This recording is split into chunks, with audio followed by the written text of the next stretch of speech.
L'information de 13h sur RT1. Madame, monsieur, bonjour. Voyons ensemble le sommaire de cette édition. Jeunesse et artisanat. Le Premier ministre ivoirien lance un appel à la jeunesse ivoirienne pour le développement du secteur de l'artisanat qui a un rôle important dans le développement du pays. Le secteur est le premier employeur en Côte d'Ivoire. Coopération militaire franco-ivoirienne, deuxième manœuvre militaire aérienne conjointe a été menée. L'expertise française a été apportée pour renforcer les compétences des pilotes militaires ivoiriens et vérifier la conformité de la base aérienne de Bouaké à son contrat opérationnel qui est dédié à l'aviation de combat. Et nous partirons au Nigeria où au moins 81 personnes ont été tuées et d'autres sont portées disparues après une attaque djihadiste à Mafa dans le nord-est du Nigeria. Une attaque qui serait perpétrée selon la police nigériane par le groupe djihadiste Boko Haram. Bienvenue à tous. Parlons de jeunesse et de l'artisanat. Le Premier ministre de la Côte d'Ivoire, Robert Begré-Mambé, lance un appel à la jeunesse ivoirienne pour y accorder plus d'intérêt pour le développement de ce secteur qui joue un rôle important dans le développement de la Côte d'Ivoire. C'était à l'occasion de l'investiture du nouveau président de la Chambre départementale des métiers de Songon, le développement de Walter Amadou Ouattara. La Chambre départementale des métiers de Songon a un nouveau bureau exécutif. Il est présidé par Djakalidja Djakiti. Le tout nouveau investi s'engage à être le meilleur ambassadeur de l'artisanat auprès de la population. La devise de la Chambre des métiers de Songon, c'est formation, travail, succès. La Chambre nationale des métiers de Côte d'Ivoire et l'Agence d'emploi jeune ont signé une convention le 26 juin 2024 afin de former 2107 jeunes gens dans plusieurs métiers de l'artisanat. Le directeur général de la Chambre nationale des métiers de Côte d'Ivoire, Bamba Mori, exprime sa gratitude au Premier ministre pour avoir attribué à son organisation une parcelle de terrain de 15 hectares pour l'installation des artisans à Songon. Le parrain de cette investiture encourage les jeunes de Songon à davantage s'intéresser aux différents corps de métier et exhorte la Chambre départementale à y travailler. Un artisan qui gère bien ses affaires n'est jamais pauvre. Ne vous abusez pas avec ce que vous faites. Ici, à Songon, il faut encourager les jeunes à accepter d'apprendre le métier du bâtiment. Nous devons travailler ensemble. Prenez vos métiers très au sérieux. La Chambre départementale des métiers de Songon vient ainsi aider les acteurs à s'organiser afin de bénéficier d'un mécanisme de financement. Coopération militaire entre la Côte d'Ivoire et la France. On enregistre une manœuvre militaire aérienne conjointe, un deuxième entraînement pour vérifier la conformité de la base aérienne de Bouaké à son contrat opérationnel qui est dédié à l'aviation de combat. Et également, le rôle de cette manœuvre, c'était de renforcer les compétences des pilotes ivoiriens sur leur nouveau équipement. Une manœuvre effectuée dans la ville de Bouaké du 1er au 3 septembre dernier, selon ce compte-rendu de Walter Amadou Ouattara. Satisfaction totale des deux états-majors au terme de 72 heures d'exercice d'interception, d'interdiction, mais également de patrouille conjointe et de contrôle de l'espace aérien. Cet exercice qu'on va en retenir, c'est bien notre montée en puissance du partenariat militaire opérationnel entre la Côte d'Ivoire et la France, ce qui va nous permettre pour les prochaines éditions de continuer à améliorer et à augmenter notre interopérabilité et la totalité des exercices opérationnels que nous pourrons faire dans les prochaines années. La hiérarchie militaire ivoirienne, à travers cette manœuvre, vise à éprouver la capacité et la complémentarité des moyens globaux pour la défense et le contrôle de l'espace aérien ivoirien. Ceux utilisés pour la coercition en cas de nécessité, ainsi que la chaîne logistique de l'aviation de combat. Le déroulement de la manœuvre a engagé une dizaine d'aéronefs de tout type permettant de revisiter une panoplie de savoir-faire. Ainsi, les opérations de protection d'avions au sol, les patrouilles aériennes, avec tireurs embarqués, le ravitaillement en vol et l'interception entre autres ont permis aux participants de s'approprier les dernières avancées tactiques.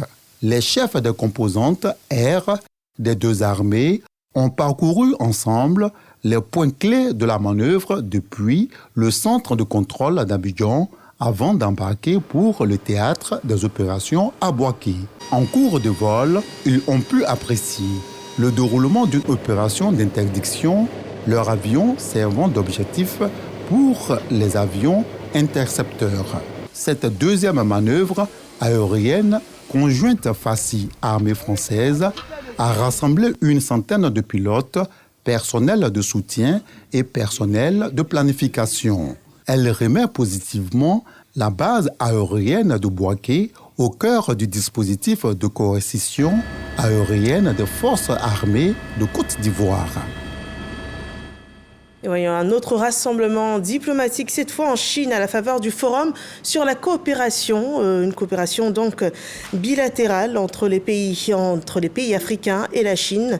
Donc le Forum sur la coopération sino-africaine qui s'ouvre ce 4 septembre, une plateforme de discussion pour une plus grande coopération économique entre la Chine et l'Afrique. Avec ce sommet triennal, la Chine et les pays africains sont invités à poser des bases d'une nouvelle collaboration équitable et fructueuse et veulent sauvegarder aussi les intérêts légitimes des pays en développement. L'une des principales priorités, ce serait de moderniser les infrastructures africaines avec davantage de soutien aux secteurs clés tels que l'industrie manufacturière, les transports, l'énergie et les technologies numériques. Ce forum sera marqué par des accords de coopération qui s'étendront jusqu'en 2027 et le vice-président de la République, Thiemo Komel-Yekone, y conduit une délégation ivoirienne au nom du chef de l'État, Alassane Ouattara. Les relations entre la Côte d'Ivoire et la Chine, c'est 45 ans de coopération, une relation bilatérale qui participe au développement et dans le cadre des échanges, une délégation de haut niveau de la province de Hainan s'est rendue à San Pedro. Les deux régions sont liées par un mémorandum. Les secteurs du tourisme, de l'éducation, de l'artisanat et de l'agriculture et de l'agro-industrie sont des axes au cœur de ce partenariat dont nous parle Khalil Diomandé. Une délégation de la province de Hainan, conduite par la vice-présidente de la conférence du comité consultatif et politique de Chine, en visite dans la deuxième ville économique de la Côte d'Ivoire. Cette visite est consécutive à la signature d'un accord de coopération entre la province de Hainan et le conseil régional de San Pedro en 2023. Les deux parties souhaitent collaborer dans les domaines du tourisme, de l'artisanat, de l'éducation et de l'agroforesterie. Selon Boeka Nabo Clément, président du conseil régional, ce partenariat sera fort bénéfique pour San Pedro. Nous leur avons demandé de venir voir ce que nous faisons ici. Nous avons besoin qu'ils viennent, comme on leur a dit à Abidjan, aider nos jeunes, aider nos femmes, aider les coopératives, aider la région, nous donner un peu de ce qu'ils ont là-bas. La province de Hainan présente des potentialités similaires à celles de la région de San Pedro, avec un climat tropical humide, de nombreuses plages longues de 22 km et une panoplie de réceptifs hôteliers de luxe. L'actualité en Côte d'Ivoire, c'est aussi la prochaine rentrée des classes qui est dans 4 jours. À Yamoussoukro, c'est une année scolaire préparée par des cours de vacances offerts aux futurs élèves des classes de 3e et terminale. 926 élèves ont bénéficié de cette action sociale. Les meilleurs d'entre eux ont été récompensés. Ils ont reçu des prix à la fin de cette initiative. Kader Sokodogo. Des cours de vacances permettant aux élèves des classes de 3e et de terminale de se préparer pour aborder la rentrée scolaire ont été organisés dans plusieurs établissements de la capitale politique. Cette action est à mettre à l'actif du ministre Souleymane Diarra-Souba, cadre de Yamoussoukro, qui depuis plusieurs années prépare ainsi ses élèves aux examens à grand tirage. Cette année, c'est une journée d'excellence avec remise de présents aux meilleurs élèves qui vient mettre fin aux cours de vacances. Votre initiative d'offrir ces cours de vacances gratuits est fortement appréciée par la population de Yamoussoukro. J'en veux pour preuve la croissance des effectifs globaux de 576 en 2022 à 732 en 2023 et à 926 participants en 2024. La joie chez les élèves est de mise. Papa Souleymane Diarra Souba, je voudrais, au nom de tous mes camarades, vous remercier chaleureusement pour cette chose que vous nous avez offerte. Nous vous promettons que nous obtiendrons nos examens avec mention. Pour le ministre Souleymane Diarra Souba, l'école doit pouvoir mobiliser l'attention de tous. Avec ces cours de vacances, les parents savent où les enfants vont toute la journée et également ils sont sereins à la maison. Et également ces cours de vacances vous permettent de mieux préparer l'année scolaire 2024-2025. La rentrée des classes arrive à grands pas. Les parents d'élèves primés au cours de cette cérémonie se frottent les mains grâce aux fournitures scolaires, dont du ministre Souleymane Diarra Souba. Les cours de vacances permettent d'aborder sereinement les prochaines classes. C'est aussi le choix à Katiola où les élèves se sont investis dans bon nombre d'activités éducatives. Le témoignage de Soro Corona. Promouvoir l'excellence en milieu scolaire et inciter les apprenants au goût du travail bien fait.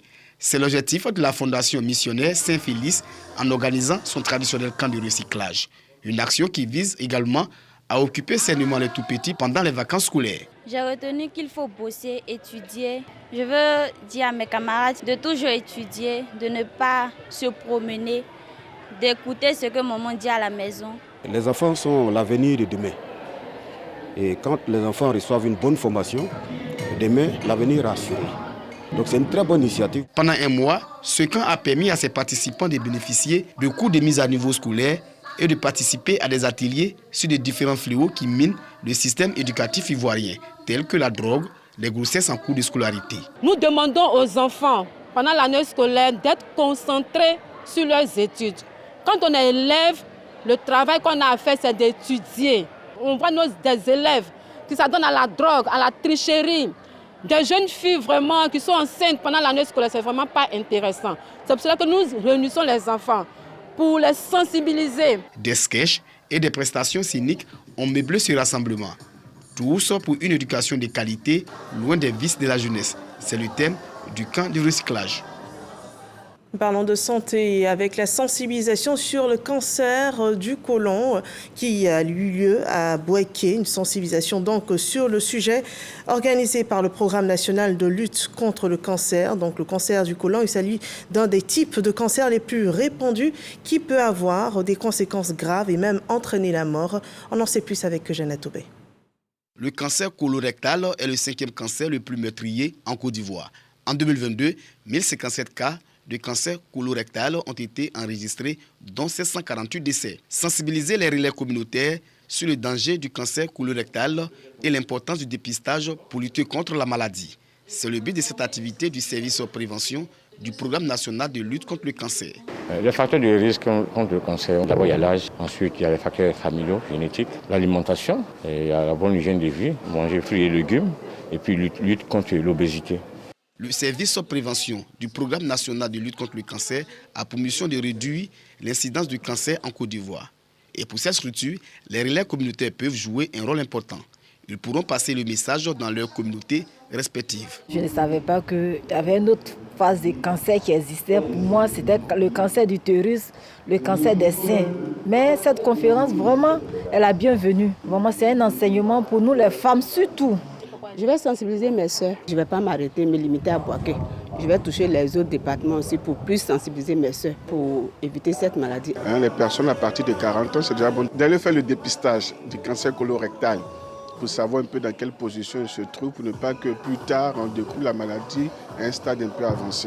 Le cancer colorectal touche les hommes et les femmes de 50 ans et plus. Il se développe lentement à l'intérieur du côlon et du rectum. Les selles menées de sang, une anémie persistante et un amaigrissement inexpliqué sont entre autres les signes d'alerte. De Bouaké, nous partons à Boisseau où l'Institut national de formation des agents de santé accueille 1800 nouveaux étudiants. Ils succèdent à la 16e promotion sortante de l'Institut. Ils ont été présentés à l'occasion de la dernière cérémonie de port de blouse. Une cérémonie qui a aussi accueilli la prestation de serment des étudiants sortants. On regarde.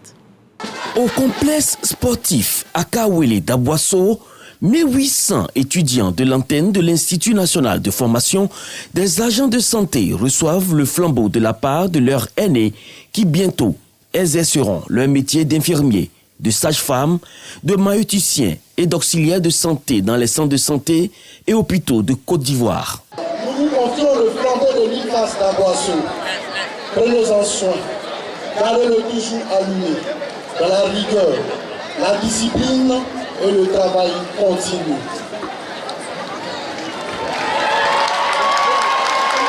Ces aînés ont également porté à leur cadet la blouse, signe de l'appartenance désormais au corps médical avant de prêter serment. J'exercerai mon art avec conscience et dignité. Je m'abstiendrai de toute pratique délicieuse pour ma présence. Tout en exhortant leur cadet à l'abnégation et à la probité, ces étudiants qui sortent de l'INFAS sont conscients de la tâche qui les attend. Ça a été 3 années de dur labeur, 3 années de sacrifice. Aujourd'hui, je pense que Dieu en a béni et nous sommes sortis. C'est un travail difficile. Il s'agit de travailler sur l'homme. Et cela n'admet pas d'erreur et de faute.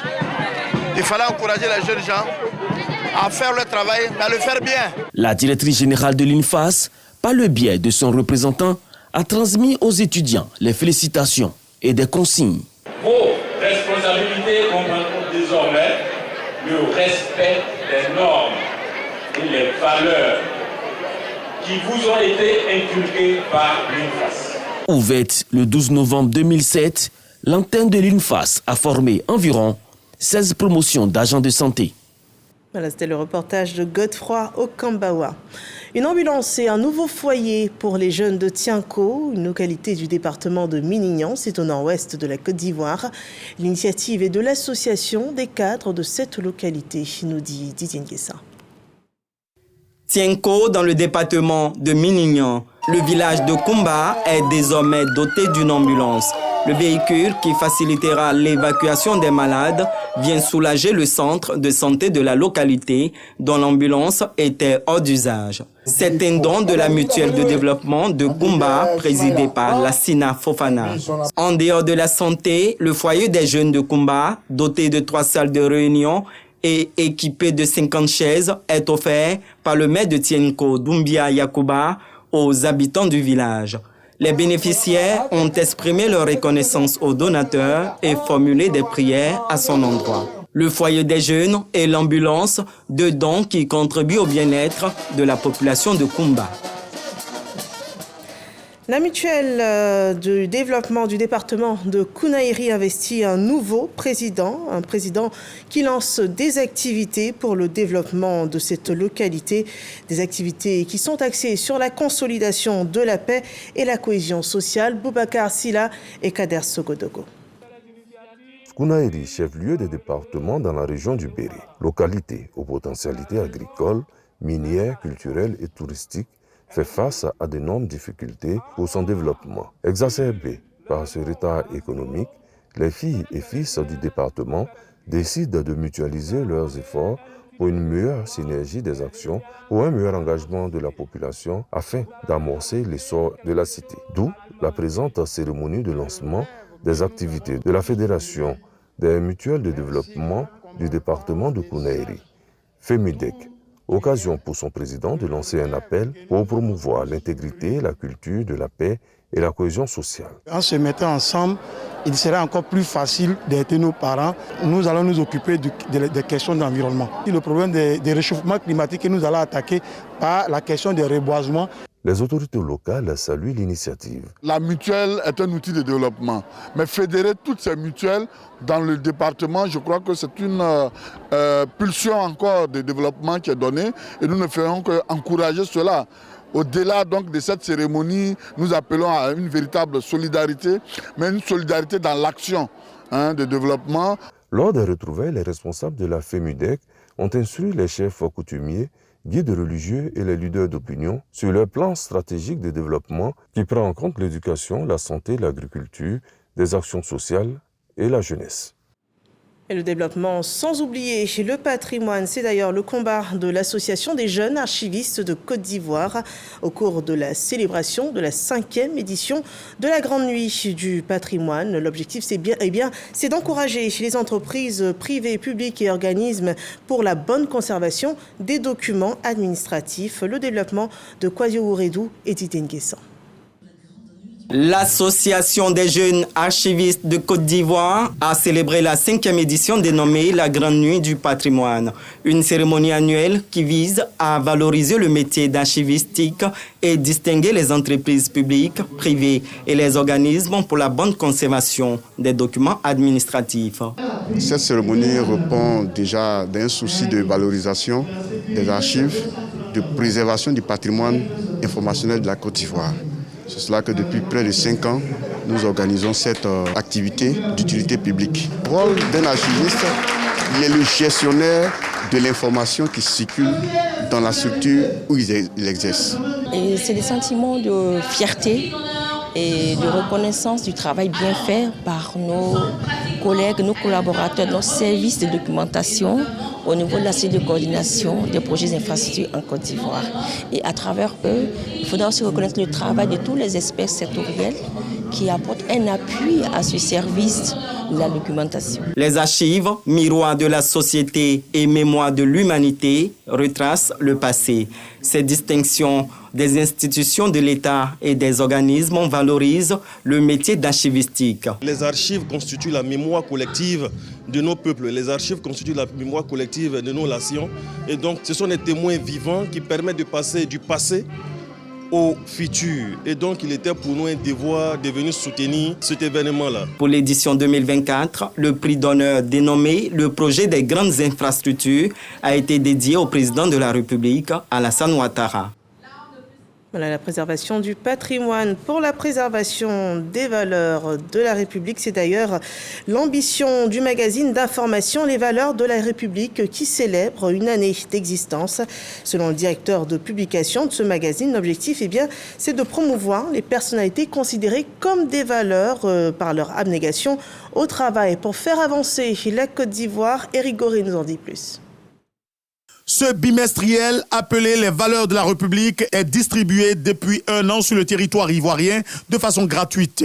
Il traite plusieurs sujets en lien avec le développement de la Côte d'Ivoire et met en bonne place les grands chantiers du président Alassane Ouattara et plusieurs autres personnalités de la Côte d'Ivoire qui se démarquent par l'amour du travail bien fait. Un dîner gala pour mettre sous le feu des projecteurs ces personnalités qui reçoivent les étoiles d'or des meilleurs pionniers des valeurs de la République. Le président de la République est distingué pour le succès de la Côte d'Ivoire à la Cannes 2023. L'ambassadeur Essi Amara, ancien président de l'Assemblée générale des Nations Unies et plusieurs autres personnalités de différents domaines sont honorés. L'initiateur se dit engagé à accompagner les bonnes actions qui impactent la vie des populations. Les valeurs de la République, c'est d'abord l'éducation républicaine. Ce sont ces modèles de la société qu'il fallait mettre en exergue.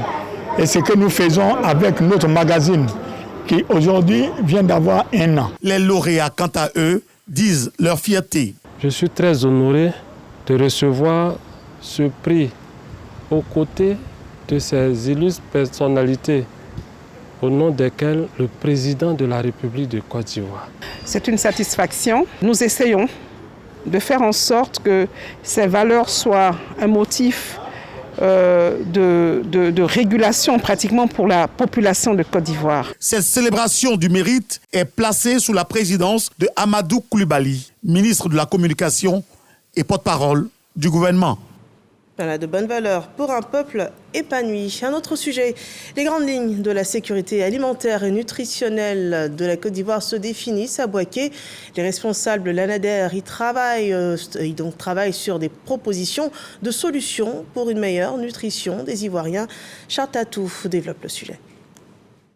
La Côte d'Ivoire a subi les effets des crises alimentaires dues à la pénurie des denrées alimentaires causées par les catastrophes naturelles, des crises sociopolitiques, le changement climatique et l'urbanisme galopant. Le gouvernement multiplie les programmes pour garantir la sécurité alimentaire et nutritionnelle. L'Agence nationale d'appui au développement rural est dans cette dynamique. Elle veut jouer sa partition dans les propositions de solutions contributives à la réussite des actions en faveur de la bonne alimentation et nutrition des populations ivoiriennes. C'est tout le sens des travaux auxquels participent tous les hauts cadres de cette structure nationale d'appui au développement rural. C'est vrai, il faut produire, mais il faut produire quoi? Quelque chose qui puisse aller avec la population, que la population se sente bien en consommant et que ça a des bénéfices sur son évolution, sur sa croissance, surtout pour les enfants. Chaque habitant doit pouvoir avoir accès à cette quantité d'aliments tout le temps pour qu'il puisse satisfaire ses besoins et pouvoir vaquer à ses occupations de manière normale. C'est ce qu'on entend par sécurité alimentaire. On va au-delà. On parle de souveraineté alimentaire. La capacité de notre pays à produire la plupart des aliments dont les fils du pays ont besoin. Les travaux de cette rencontre permettront aux participants de réfléchir sur les réalités de la disponibilité et l'accessibilité des produits. De même, l'utilisation optimale des vivres et le maintien de l'accès au prix. Une autre ambition du pays, c'est l'assainissement urbain et la commune d'Abobo compte bien s'inscrire dans le processus avec la reprise de l'opération de déménagement de l'ancienne casse d'Abobo à Nador. Donc les opérations ont repris hier. C'est une opération initiée donc par la municipalité qui a pour objectif le recasement total des ferrailleurs de l'ancienne casse d'Abobo, la libération des cités en prise illégalement occupées. Serge Pakomdidi et Abdoulaye Koné. L'opération d'assainissement se poursuit dans la commune d'Abobo. Ce mardi matin, les derniers magasins sont vidés de leur contenu. La plupart recèlent encore des pièces détachées d'automobiles. Après la première opération, il y a certainement des zones que nous avons oubliées sans le savoir. Par exemple, la zone Banco où nous sommes. Nous faisons une pierre deux coups. Pendant que nous sommes en train de traiter les ferrailleurs, quand nous trouvons qu'il y a des gens qui ont pris l'emprise de la voie, on les dégage. Les ferrailleurs sont sommés de regagner le nouveau site d'Ondotré. C'est bien pour la voirie, ça va nous arranger un peu. Ça met fin aux embouteillages, effectivement. L'assainissement du quartier, tout ça, là, ça compte. Voilà, vraiment, c'est difficile, mais il faut accepter. C'est pour le bien-être des riverains. C'était pas facile. Lorsqu'il y avait des situations peut-être un peu urgentes, il n'était pas toujours aisé de déplacer les malades. L'environnement aussi n'était pas forcément propre. Certains commerces qui jouxtent le trottoir et la chaussée sont aussi concernés. Madame Kandia Kamara, qui est la première responsable de cette commune, elle lutte pour le bonheur d'Abobo. Ici, Abobo doit comprendre que les actes que nous posons aujourd'hui, c'est pour l'embellissement de notre commune. Donc les gens doivent comprendre qu'il y a un sacrifice à faire pour que notre commune devienne de plus en plus eau. L'aménagement du site se fera progressivement. Les voies principales reliant l'université Nangui-Abrogwa au rond-point d'Anador vont bénéficier dans un premier temps d'un reprofilage pour redonner de la clarté à la commune d'Abobo. Autre point de l'actualité, ce sont les éliminatoires de la CAN 2025. Les éléphants de Côte d'Ivoire seront face à l'équipe nationale de la Zambie. Le match est prévu pour vendredi prochain au stade de la Paix de Bouaké, dans le cadre donc de ces éliminatoires pour la prochaine Coupe d'Afrique des Nations. Le sélectionneur national Emer Sefaye a débuté la préparation avec un groupe composé de 24 joueurs. On en parle dans ce développement de Moyabi Diabaté. C'est avec un groupe quasi complet que le sélectionneur ivoirien Faye Emers a débuté le processus de préparation de cette rencontre face à la Zambie. Les champions d'Afrique ont entamé la séance par un réveil musculaire de récupération, puis ont enchaîné avec un travail axé sur les transmissions et l'adresse devant les buts. Contre la Zambie, c'était aussi mon premier match avec les éléphants.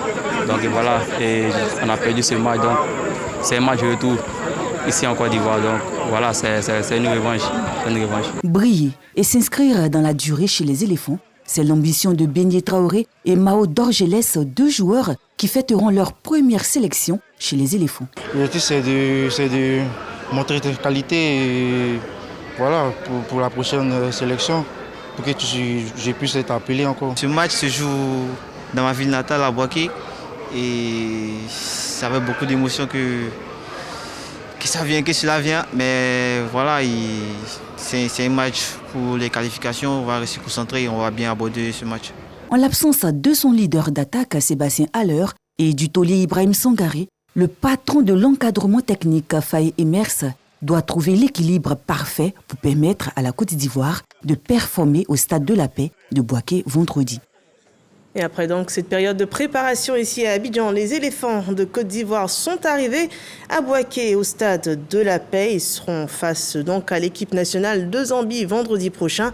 Et avant cette date, Franck Kessié et ses camarades entendent bien faire honneur à leur statut de champion en titre, suivant ce point de Laure Goretti et Kader Sokodogo.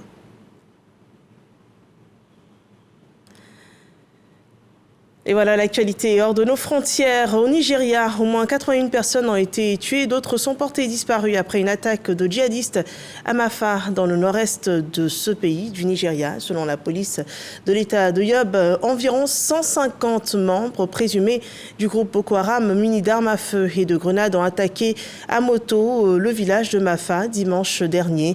Cette attaque serait, selon la police, des représailles concernant l'assassinat de 2 terroristes de Boko Haram par des groupes d'autodéfense du village. Les djihadistes ont plusieurs fois accusé les habitants de Mafa d'aider l'armée dans ses opérations contre Boko Haram. Et voilà qui met un point final à ce journal. Merci de nous avoir suivis. Je vous souhaite un excellent après-midi sur RTI1.